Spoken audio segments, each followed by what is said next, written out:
Heureuse celle qui t'a porté en elle et nourrie de son lait, dit une femme à Jésus.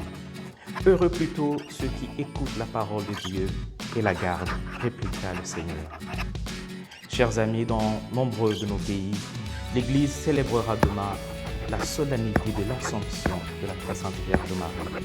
Et je voudrais ce soir nous introduire déjà à la célébration de cette fête par la méditation de l'Évangile de la veille au soir. Par la fête de l'Assomption, l'Église célèbre la montée de Marie au ciel après sa mort terrestre, ou sa dormition, comme le disent si bien nos frères orthodoxes. Marie est montée au ciel non seulement dans son âme, mais aussi avec son corps.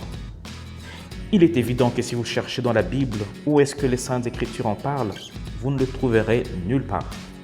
C'est simple, tout n'est pas consigné dans la Bible, comme le dit si bien Saint Jean. Jésus a fait encore beaucoup d'autres choses que l'on ne saurait écrire en détail, sinon l'on remplirait le monde. Mais ce qui a été écrit l'a été pour que nous croyions que Jésus est le Christ, le Fils de Dieu, et qu'en croyant, nous ayons la vie en son nom. La Bible rapporte plusieurs récits des corps disparus ou enlevés au ciel. Rappelons-nous d'Enoch, qui avait été enlevé par Dieu pour ne pas connaître la mort. Il disparut et personne ne l'a plus jamais revu. Ou de Moïse, qui après sa mort fut enterré dans la vallée au pays de Moab. Mais personne ne sait où se trouve sa tombe. Saint Jude racontera même que l'archange Michel s'était disputé avec le diable le corps de Moïse. Ou encore du prophète Élie qui fut enlevé au ciel dans un tourbillon. Tous ces récits de disparition de corps ou d'enlèvement au ciel veulent rappeler la toute-puissance de Dieu sur l'homme et sur la matière dont il peut défier les lois quand il le désire dans sa souveraine volonté. Autant ces récits bibliques aux allures mythiques pour l'homme moderne exaltent cette toute-puissance de Dieu, autant certains faits encore inexpliqués scientifiquement aujourd'hui, mais miraculeux aux yeux des croyants, nous le rappellent aussi. C'est le cas des incorruptibles de notre temps. Pensons au corps de la sainte Bernadette de Lourdes ou de saint Padre Pio de Pietrelcina, qui sont restés intacts jusqu'aujourd'hui, plusieurs années après leur mort. Célébrer l'Assomption, c'est donc célébrer la grandeur, la toute-puissance de Dieu qui s'est encore penché sur Marie après sa mort. Elle, l'humble servante du Seigneur, celle que toutes les générations appelleront bienheureuse. L'Église croit fermement que le corps virginal qui a porté le Verbe de Dieu ne pouvait connaître la corruption du tombeau.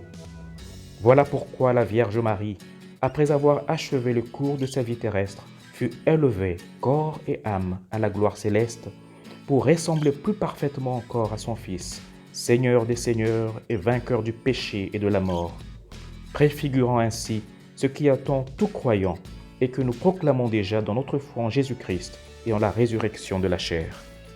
Le corps de Marie est la véritable arche, le tabernacle saint qui a accueilli le Verbe de Dieu.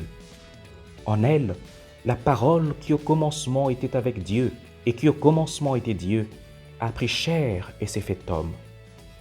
Marie est la mère du Verbe, Nyina wa Jambo, comme elle s'est elle-même révélée il y a bientôt 40 ans à Kibeho, au Rwanda.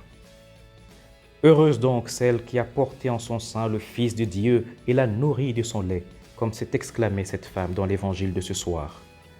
Mais plus heureuse encore est Marie, comme voudrait bien nous le faire comprendre Jésus, parce qu'au-delà des liens du sang, elle est celle qui a écouté la parole de Dieu, cette parole qui en elle s'est fait chair et l'a gardée fidèlement.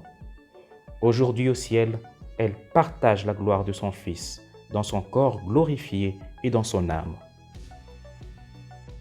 Avec Dieu, rien ne sera perdu, a tweeté le pape François aujourd'hui. Le but est atteint en Marie et nous avons sous nos yeux la raison pour laquelle nous marchons, non pas pour conquérir les choses d'ici-bas qui disparaissent, mais la patrie là-haut qui est pour toujours. Prie donc avec moi pour que la Sainte Vierge nous obtienne de son Fils toutes les grâces dont nous avons besoin pour vivre heureux sur cette terre et plus tard au ciel. Bienheureuse Vierge Marie, Mère du Verbe et Mère de tous ceux qui croient en lui et l'accueillent dans leur vie, Obtiens-nous la lumière et la force nécessaires pour accueillir avec empressement l'appel de ton Fils à nous convertir pour vivre selon son évangile. Apprends-nous à prier sans hypocrisie et à nous aimer les uns les autres comme il nous a aimés, pour que nous soyons, comme tu l'as demandé aux enfants de Kibeho, des belles fleurs qui répandent partout et sur tous leur bon parfum. Ô Nyina wa Jambo, prie pour nous maintenant et à l'heure de notre mort. Amen. Bonne fête avec Marie.